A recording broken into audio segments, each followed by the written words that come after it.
Así como estamos en este espíritu, le voy a pedir que ahí donde están abran su Biblia en el libro de Hechos, capítulo 11, versículo 19.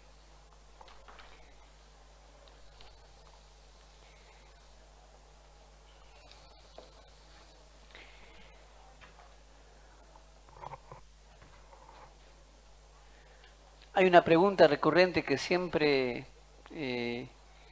nos hacemos cuando vamos a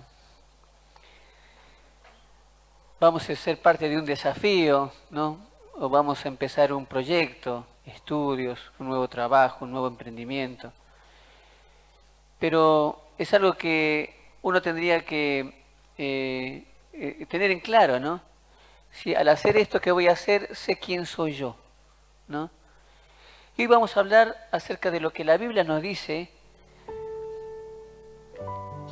Y en Hechos capítulo 11, versículo 19, vamos a leer del 19 al 26 unos versículos que nos va a hablar sobre un tema que hoy vamos a tratar, que hemos titulado La llenura del Espíritu Santo nos da identidad. La llenura del Espíritu Santo nos da identidad. Y si tiene ahí su Biblia, acompáñenme a leer, nuevamente digo, Hechos capítulo 11, versículo 19, dice así. Los que se habían dispersado a causa de la persecución que se desató por el caso de Esteban, llegaron hasta Fenicia, Chipre y Antioquía, sin anunciar a nadie el mensaje excepto a los judíos. Sin embargo, había entre ellos algunas personas de Chipre y de Cirene que al llegar a Antioquía comenzaron a hablarles también a los de habla griega, anunciándoles las buenas nuevas acerca del Señor Jesús. El poder del Señor estaba con ellos y un gran número creyó y se convirtió en el Señor. La noticia de estos sucesos llegó a oídos de la iglesia de Jerusalén y mandaron a Bernabé a Antioquía. Cuando él llegó y vio las evidencias de la gracia de Dios, se alegró y animó a todos a hacerse el firme propósito de permanecer fieles al Señor.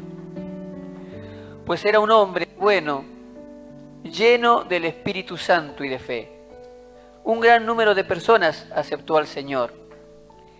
Después partió Bernabé para Tarso en busca de Saulo. Y cuando lo encontró, lo llevó a Antioquía. Durante todo un año se reunieron los dos con la iglesia y enseñaron a mucha gente. Fue en Antioquía donde a los discípulos se los llamó cristianos por primera vez. Vamos a orar por esta palabra y que sea el Señor que nos esté hablando en este día. Señor, te damos gracias por permitirnos adorarte y alabarte, Señor, por permitirnos recordar que tu fidelidad es grande. Pero hoy, Señor, queremos ponernos en un mismo espíritu como comunidad de fe para escuchar tu palabra y a través de lo que tú nos quieras hablar en tu texto, puedas hablarnos a lo más profundo de nuestro corazón. Te entregamos nuestras vidas, Señor, y te rogamos que tú tomes el control también de este tiempo. Gracias te damos en el nombre de Jesús. Amén.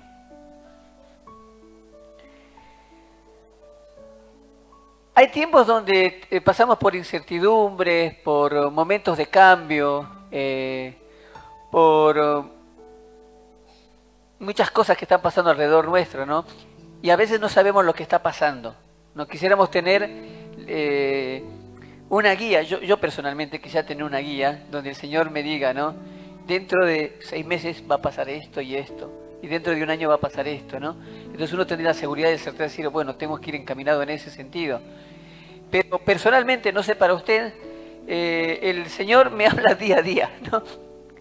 Hay ciertos proyectos que sí, que uno tiene que trabajar. Si se embarca en los estudios, por ejemplo, no puede decir que el Señor me hable para estudiar para un examen. Usted sabe que tiene que estudiar para un examen, ¿no? Pero sí, las decisiones que enfocan nuestra vida o algunas cosas puntuales y necesarias para nuestra vida, es un trato permanente con el Señor, ¿no? Una relación personal día a día, ¿sí? Pero cuando suceden temas como cambios, como una cuarentena, como una pandemia, y pasa alrededor nuestro, muchas veces no podemos encontrar el sentido de hacia dónde vamos o lo que va a pasar. Muchas veces podemos entrar en un riesgoso tema de sentirnos sin propósito. Y esto nos lleva a no tener identidad, ¿no? A saber qué tipo de padre o madre o hijo, qué tipo de cristiano soy. Cuando uno piensa en este aspecto, a veces piensa que Dios es como que estuviera en silencio, ¿no? Y muchas veces Dios está en silencio.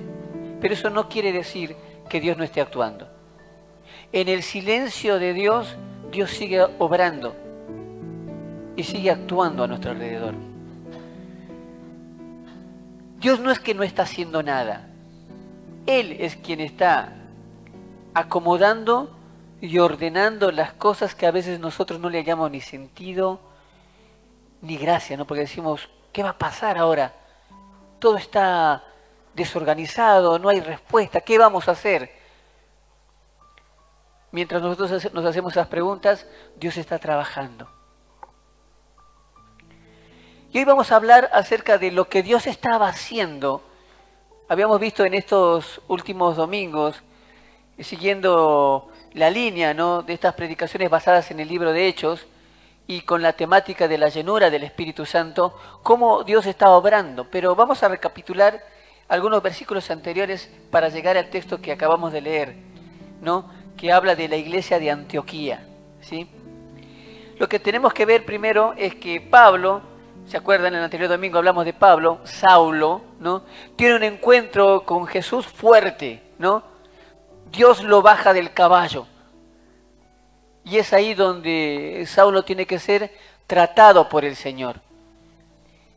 Y este encuentro fuerte con el Señor hace que él recobre una nueva identidad, ¿sí? Se da cuenta de quién es.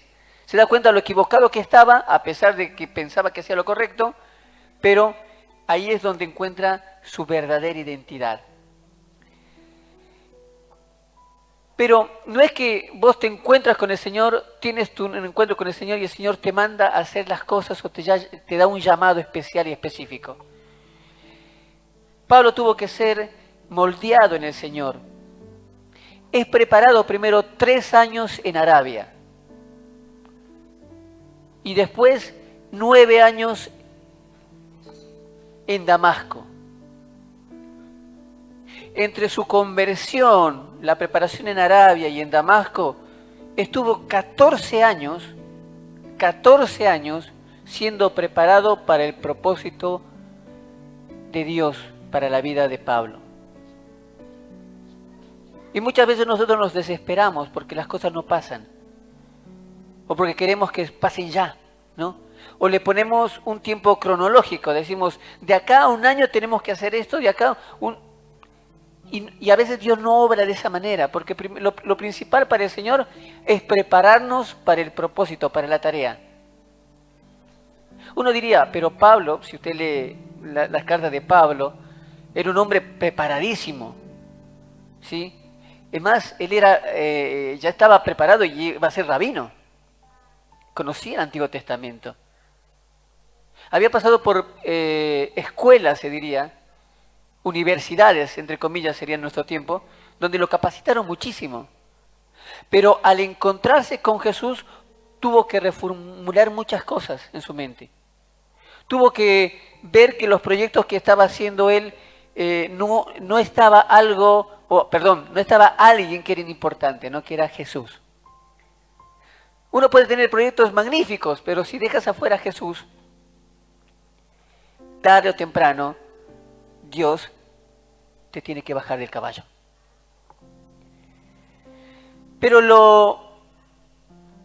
lo hermoso de esto, de ser preparado en el Señor, es que en estos 14 años, no es que Pablo dijo, bueno, Dios me va a preparar, se sentó en la silla y dijo, voy a escuchar la predicación de Pedro, de Jacobo, de los apóstoles, voy a llenarme, voy a ir a institutos que me hablen de Jesucristo, voy a cursar 3 años en este, 4 años en aquel, y cuando ya tenga todo nuevamente formulado, Dios me va... No, en ese tiempo que estuvo en espera, después de su conversión, o sea, una vez que él recobra la vista y es bautizado, empieza a predicar a Cristo.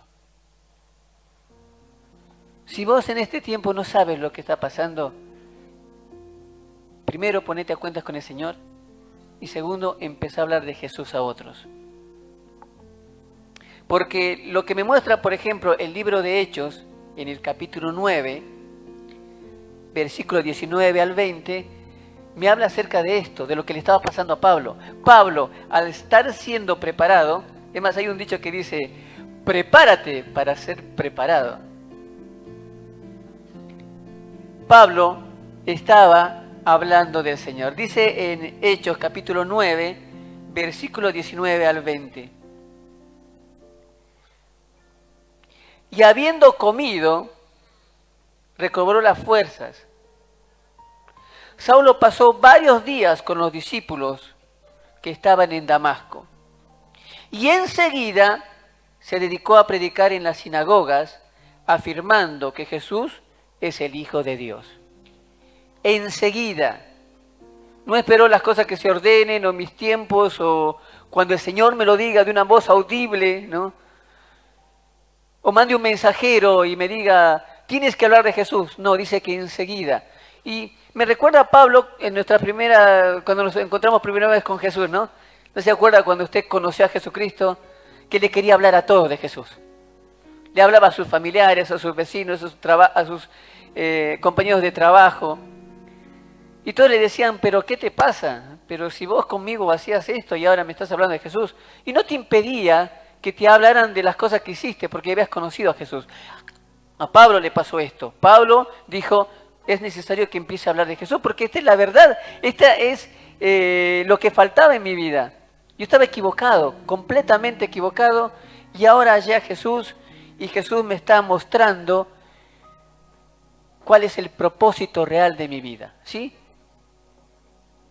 Había una crisis, persecución en Jerusalén, todos fueron dispersados, estaban matando cristianos y sin embargo Dios se estaba moviendo.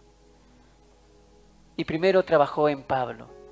Pero viendo el panorama completo de lo que sucedía, tenemos que ver un pero. Pero el Señor estaba trabajando en su iglesia y en el otro apóstol llamado Pedro. ¿Sí?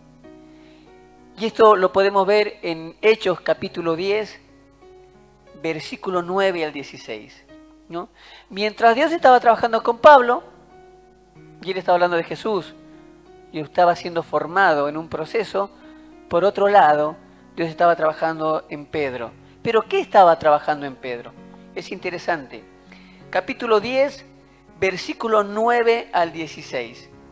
Dice así la palabra del Señor. Al día siguiente, mientras ellos iban de camino y se acercaban a la ciudad, Pedro subió a la azotea a orar. Era casi el mediodía. Tuvo hambre y quiso algo de comer. Mientras se lo preparaban, le sobrevino un éxtasis.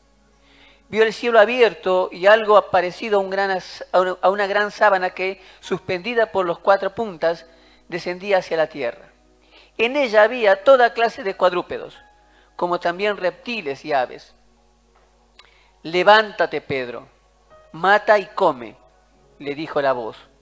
De ninguna manera, Señor, replicó Pedro, jamás he comido nada impuro e inmundo. Por segunda vez le insistió la voz. Lo que Dios ha purificado, tú no lo llames impuro. Esto sucedió 3 veces y enseguida la sábana fue recogida al cielo, ¿no? Entonces esta historia es algo central en lo que estaba pasando con Pedro, ¿no? Pedro venía de haber visto la resurrección de Jesús y cómo el mensaje del Mesías llegó al pueblo judío, pero todavía faltaba algo en escena, ¿no? Que eran la aparición de nosotros, los gentiles, los que no somos judíos. Pero, ¿cómo iba a pasar esto? Dios tenía que trabajar también en el corazón de Pedro. Era trabajar en un paradigma y en una mente que estaba acostumbrada a ver al judaísmo, ¿sí?, a la fe hebrea como el único camino.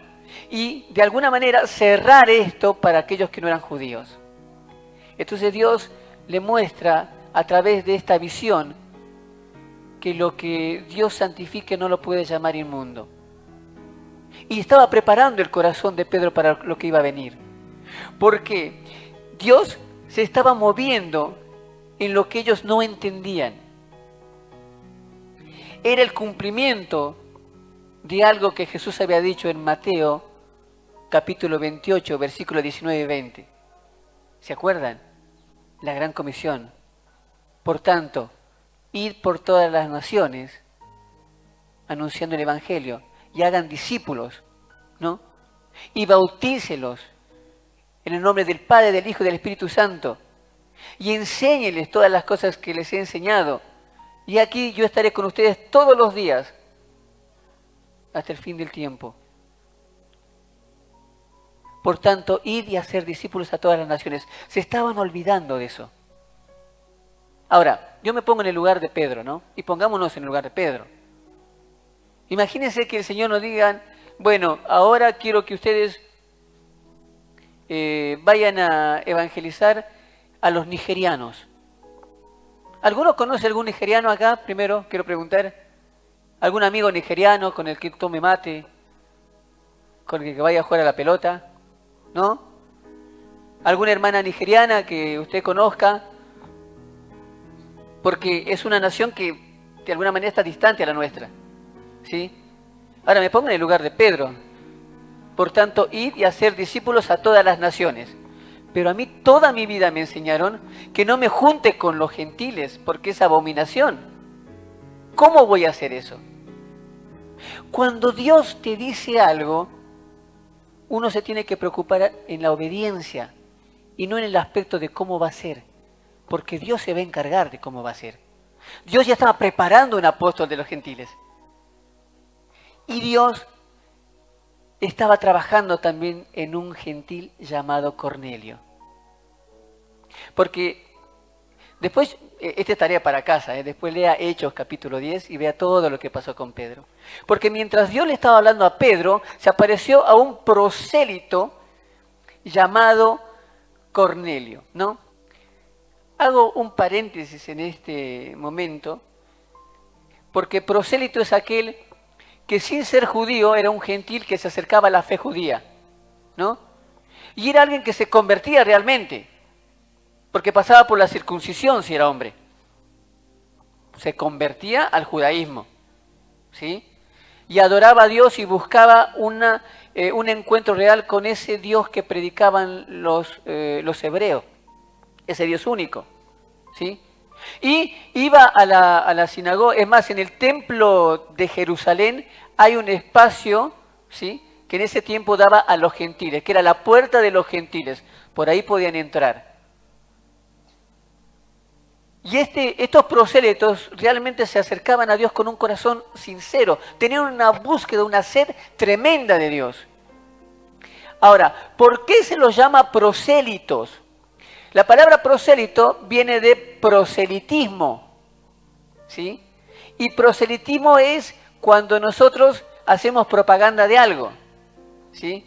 Cuando hay campaña, dice, van a hacer proselitismo. ¿Qué quiere decir? Van a repartir boletas por todos lados, van a pegar carteles, voten por este, voten por aquel, y nos van a llenar con la información para que nosotros podamos elegir, ¿sí? Lo raro es que los judíos llamaban prosélito a los que se acercaban al pueblo judío, porque según ellos, las personas se creían en el Dios de Israel por ver lo que estaban haciendo los judíos. Sus rituales, su ética, su moral, les parecía algo especial en comparación de las otras religiones que había en ese tiempo, ¿sí? Lo malo de esto era que Dios había llamado desde Abraham, ¿no? Abraham el patriarca, ¿no? Que le dijo Dios, y en tu simiente serán benditas todas las naciones, le dijo el Señor. Y el pueblo judío sabía eso. Y el pueblo judío tenía que abrir ese mensaje a todas las naciones. Pero el pueblo judío se encerró en ellos mismos, ¿sí? Y dijeron, la salvación solamente es de los judíos. Y los que van a tener que querer acercarse, que se acerquen por su cuenta, ¿no? Entonces ellos no hicieron proselitismo de Dios. No fueron a las naciones y les hablaron de Dios. Pero Dios obrando hacía que otros se acercaran al Señor. Hay algunos que piensan y dicen, no tenemos que evangelizar. Porque ¿para qué vamos a hablar de Jesús? Si la gente va a venir sola acá. Sí, pero vamos a cometer el mismo error de Israel. Vamos a pensar que todos nosotros somos los que merecemos estar acá y no vamos a hablar del Señor. Y el Señor sí va a traer, va a hacer las cosas. Pero acuérdense lo que pasó con Israel. Dios rompió toda la estructura. Dios mandó un Mesías. Entonces por esta razón se le llamaba prosélito. Y este hombre se acercó a la fe judía. Y dice la palabra del Señor que él tiene un encuentro con el Señor que le dice tienes que ir a buscarlo a Pedro, ¿no?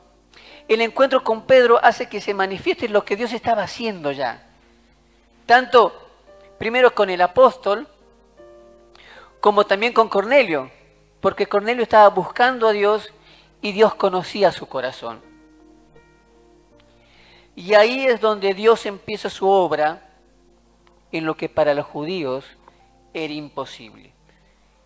Esto lo vemos en el capítulo 10 de Hechos, versículo 34 al 48, ¿no? El capítulo 10 de Hechos, el versículo 34 dice así. Pedro tomó la palabra y dijo, ahora comprendo que en realidad para Dios no hay favoritismos,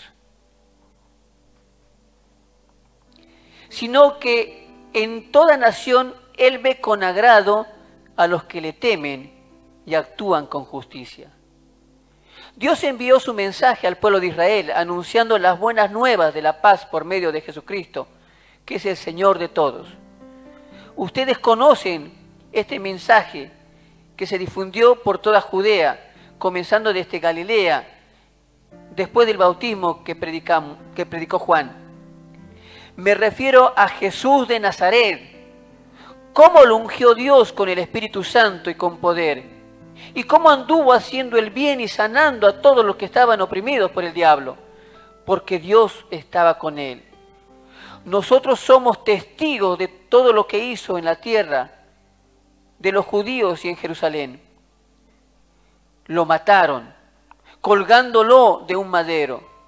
Pero Dios lo resucitó al tercer día y dispuso que se apareciera, no a todo el pueblo, sino a nosotros, testigos previamente escogidos por Dios, que comimos y bebimos con Él después de su resurrección. Él nos mandó a predicar al pueblo y a dar solemne testimonio de que ha sido nombrado por Dios como juez de vivos y muertos.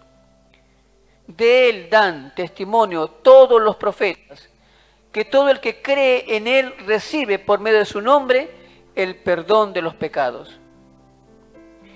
Mientras Pedro estaba todavía hablando, el Espíritu Santo descendió sobre todos los que escuchaban el mensaje. Los defensores de la circuncisión que habían llegado con Pedro se quedaron asombrados de que el don del Espíritu Santo se hubiera derramado también sobre los gentiles, pues los oían hablar en lenguas y alabar a Dios. Entonces Pedro respondió, ¿acaso puede alguien negar el agua para que sean bautizados estos que no han recibido el Espíritu Santo lo mismo que nosotros? Y mandó que fueran bautizados en el nombre de Jesucristo. Entonces le pidieron que se quedara con ellos algunos días. Dios se estaba moviendo en lo que ellos no entendían.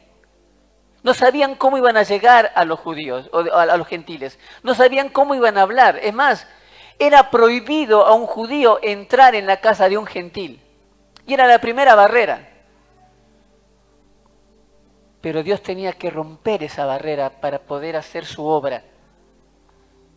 Y es ahí que el poder de Dios manifiesta una verdad que declaró Pedro. Pedro dijo: hemos conocido a Jesucristo, Jesucristo ha venido al pueblo judío, pero también está viniendo a todas las naciones. Y si se dan cuenta, en ese momento cuando se derramó la llenura del Espíritu Santo sobre esas personas, Pedro lo único que habló es: Jesucristo fue crucificado, al tercer día resucitó de entre los muertos, habló con nosotros y este es el mensaje que da.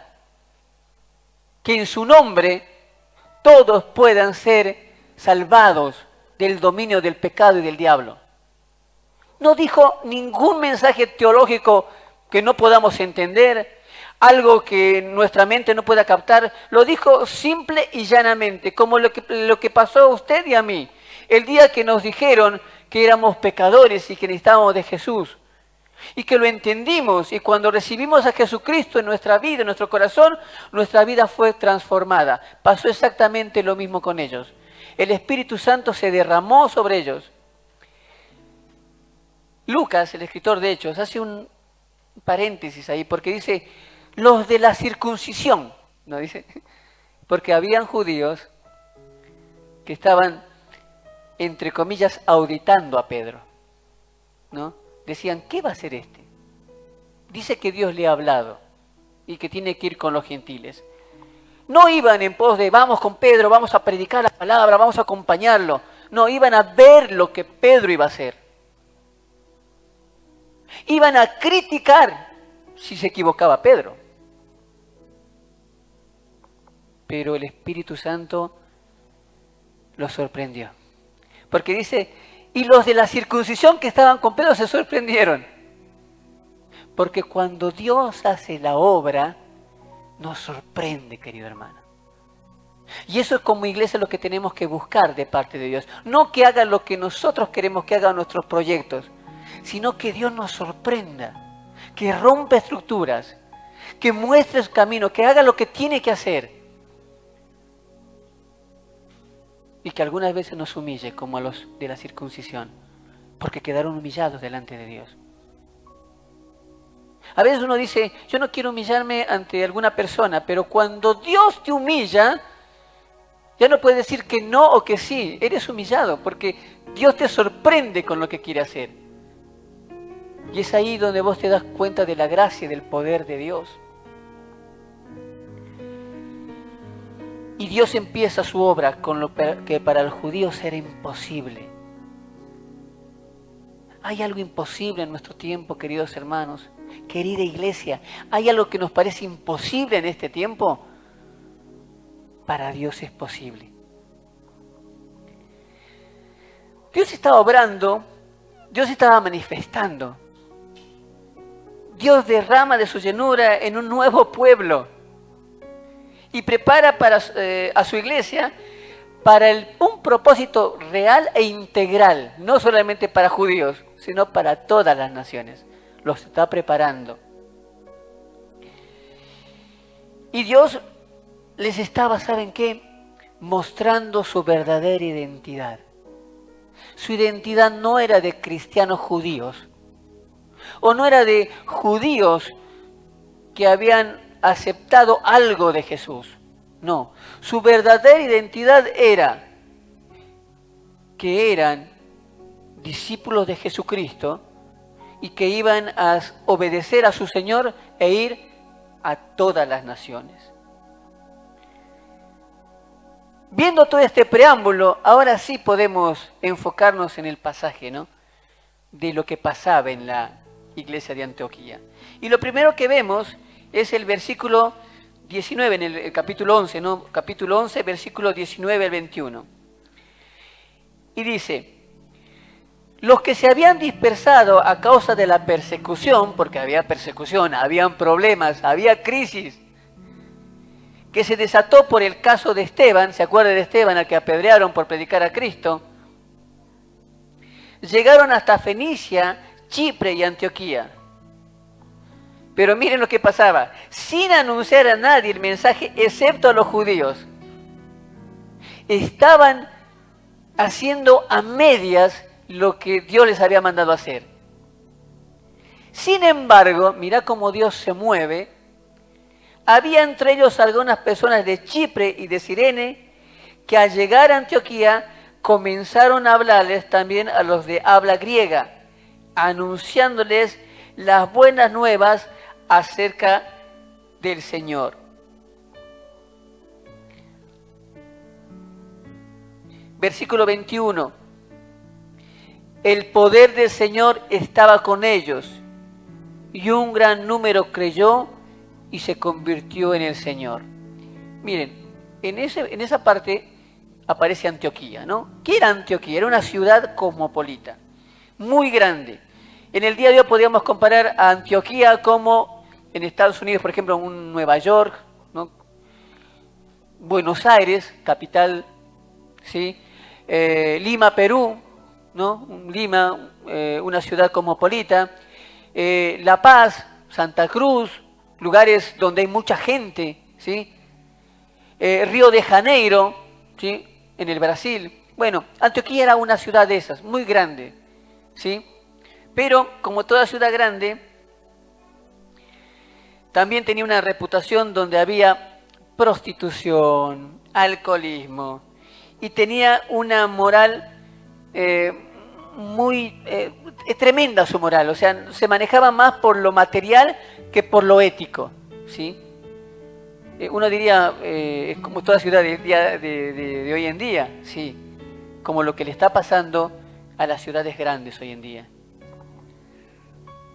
Y es ahí donde llegan, primero, de una gran persecución, de lo que estaban haciendo con los que predicaban a Cristo. Lo que me llama la atención es esto, que no querían predicarle a los que no eran judíos, ¿sí? Y uno diría, ¿qué pasó con esto, no? Pero el pasaje me muestra que otros que venían también de Fenicia, ¿no? Y de Chipre, les hablaron a los de habla griega, ¿no? Y cuando ellos hicieron esto, sin querer, como diría el profeta Chavo del Ocho, ¿no? Sin querer queriendo, cumplieron lo que decía el Evangelio. Por tanto, id y hacer discípulos a todas las naciones. Y en el versículo 21, menciona que y el poder de Dios estaba con ellos. Nosotros queremos ver que el poder de Dios se mueve en medio de nuestra iglesia, en medio de nuestras familias, de nuestra sociedad. Tenemos que ser obedientes a la palabra, porque en la palabra está el poder de Dios.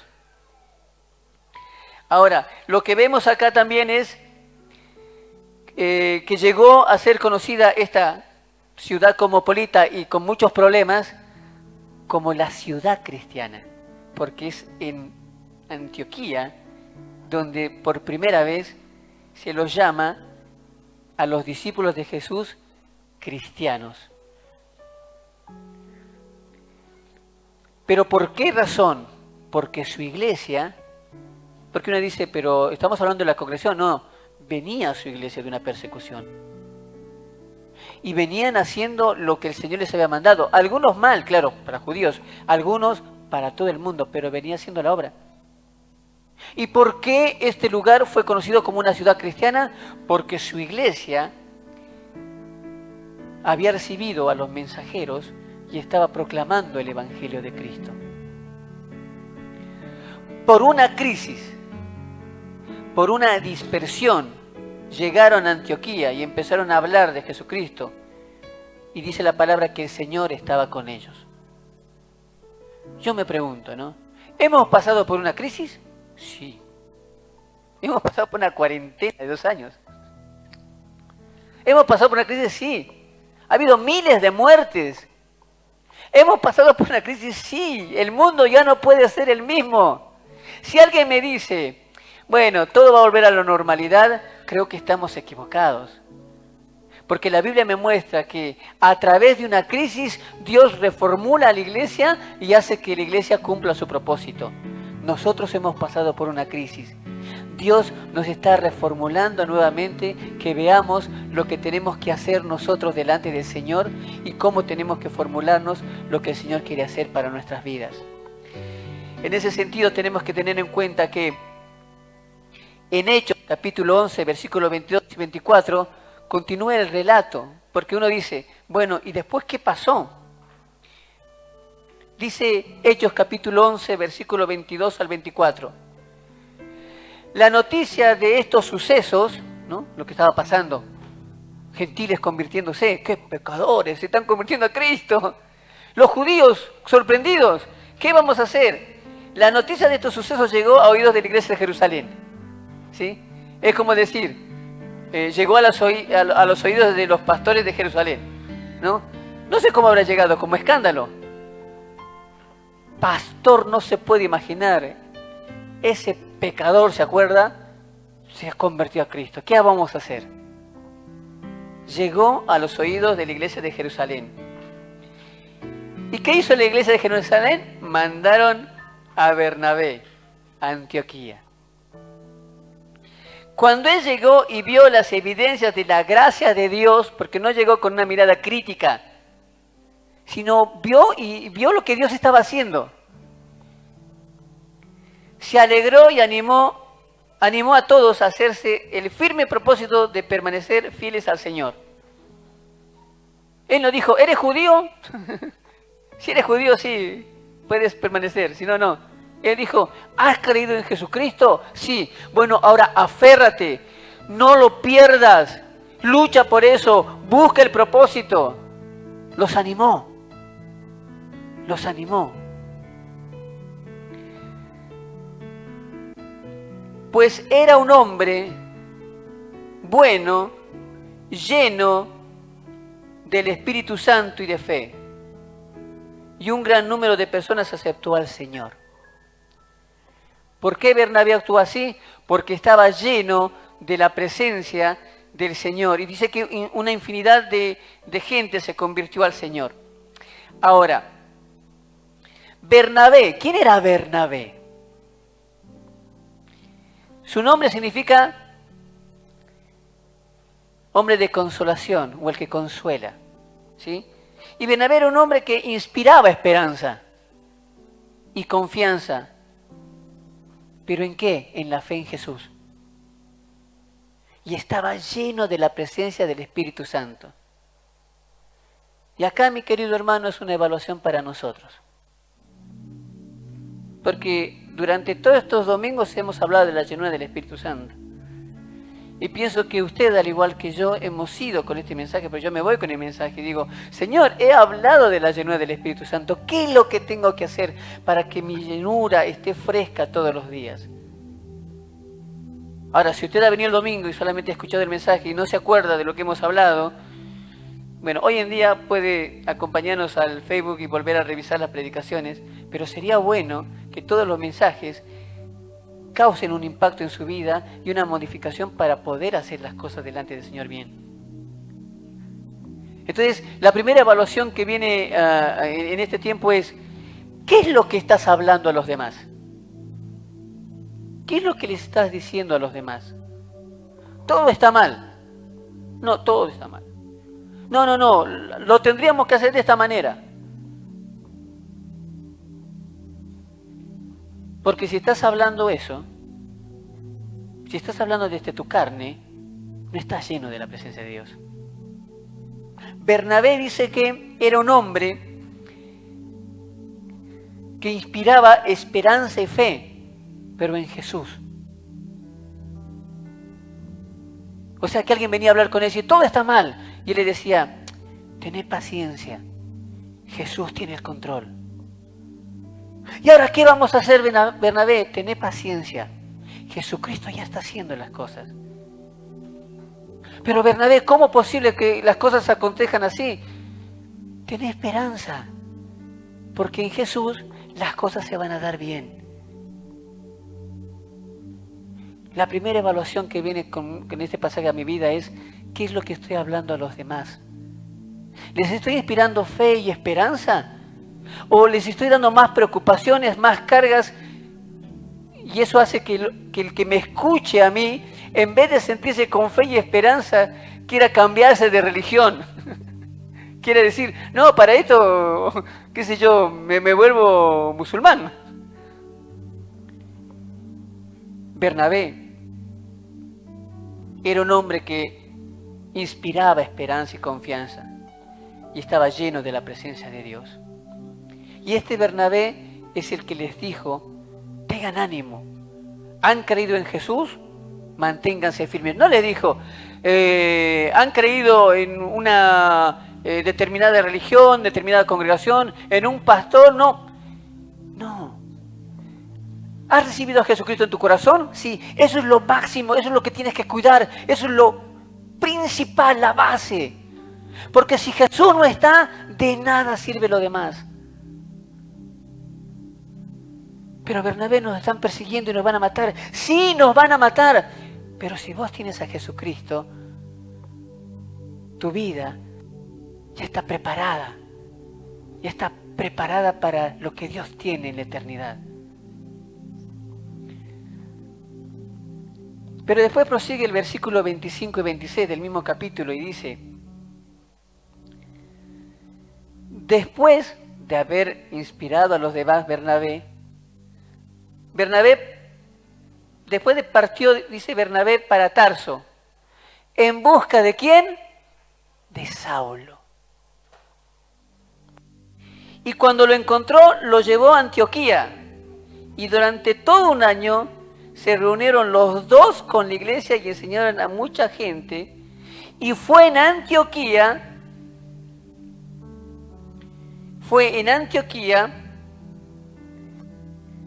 donde a los discípulos se los llamó cristianos por primera vez. Es en este punto, mi querido hermano, donde podemos ver desembocar la torrente de lo que Dios estaba haciendo. La obra del Señor. Para mostrar el propósito de Dios a su iglesia.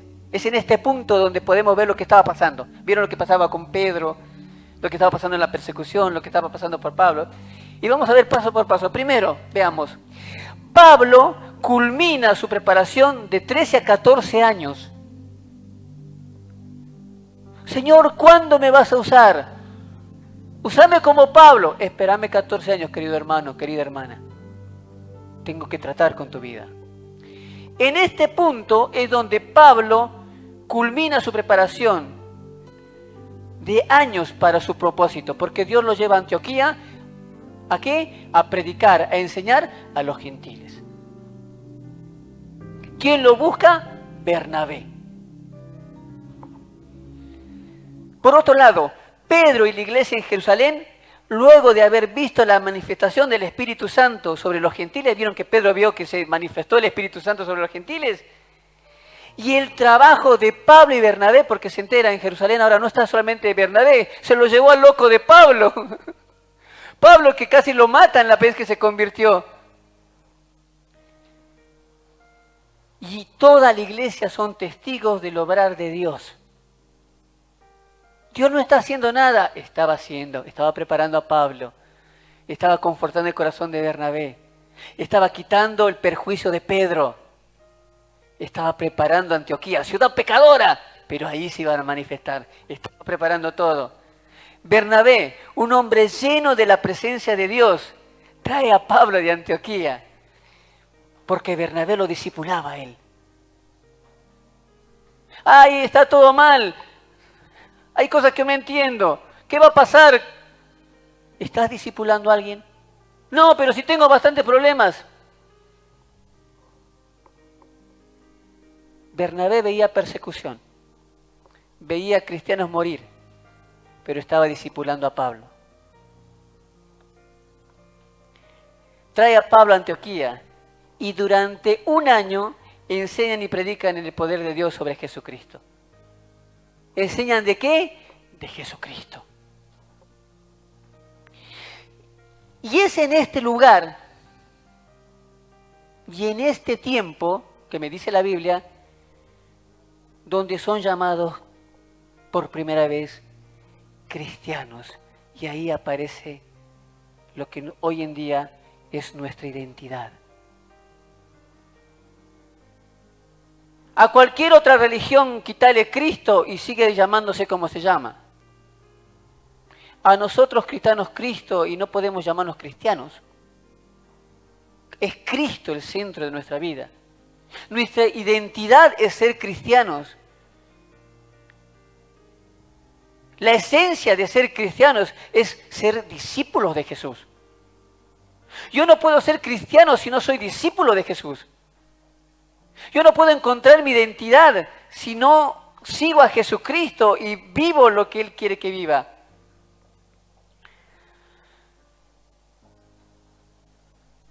Por eso que en esta mañana, al compartir este pasaje bíblico con ustedes, mis queridos hermanos, llego a esta conclusión para ir cerrando este tiempo. Primero, Dios siempre está obrando.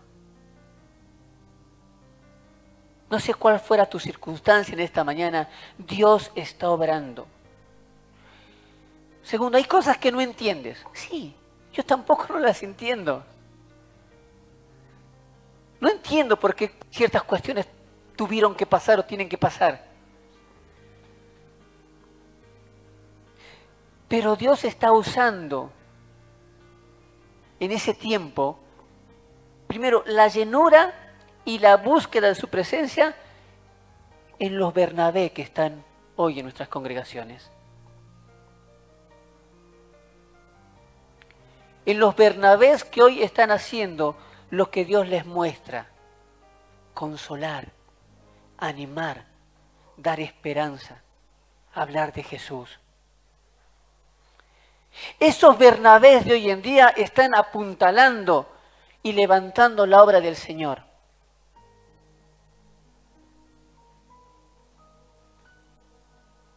Esos Bernabés que hoy están trabajando a pesar de que no entiendan lo que está pasando,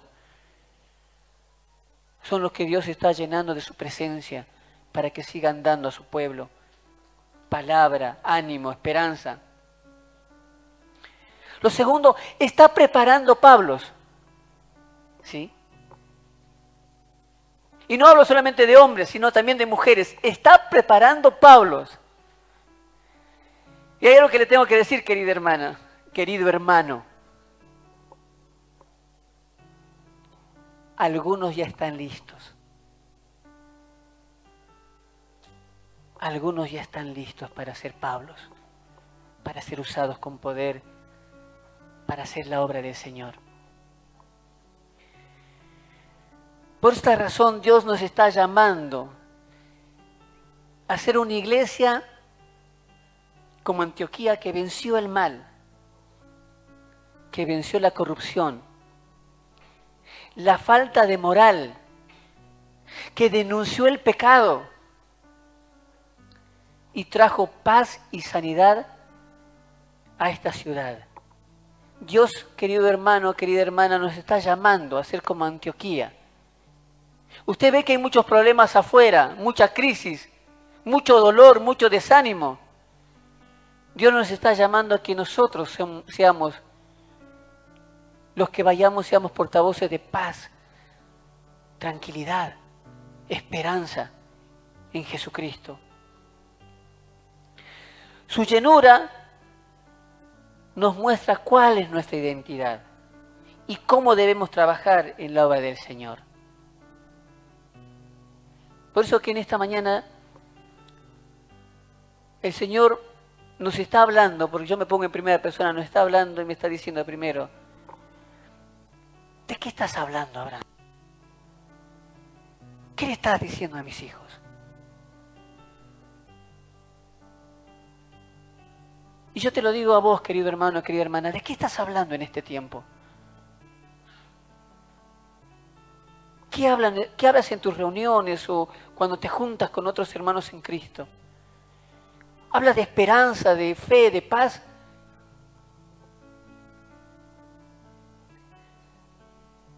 Porque si eres como Bernabé y das este mensaje, es ahí que Dios quiere llenar aún más tu vida porque necesita Bernabés. Y si vos piensas que estás siendo preparado, pues bien. Pero estate atento y sé sensible a la voz del Señor. Porque cuando Dios te llame, como Pablo, utilizando un Bernabé, te va a llevar a una Antioquía que no va a ser fácil, pero el poder de Dios se va a manifestar en tu vida. Queridos hermanos, la llenura del Espíritu Santo nos da identidad. Que sea en esta mañana la premisa para nuestra vida de buscar esa identidad en Cristo. De decir, Señor, yo quiero tener esa identidad, pero para esto necesito que tú me llenes de tu presencia. Y para que me llenes de tu presencia, primero tengo que ser sanado, tengo que ser restaurado.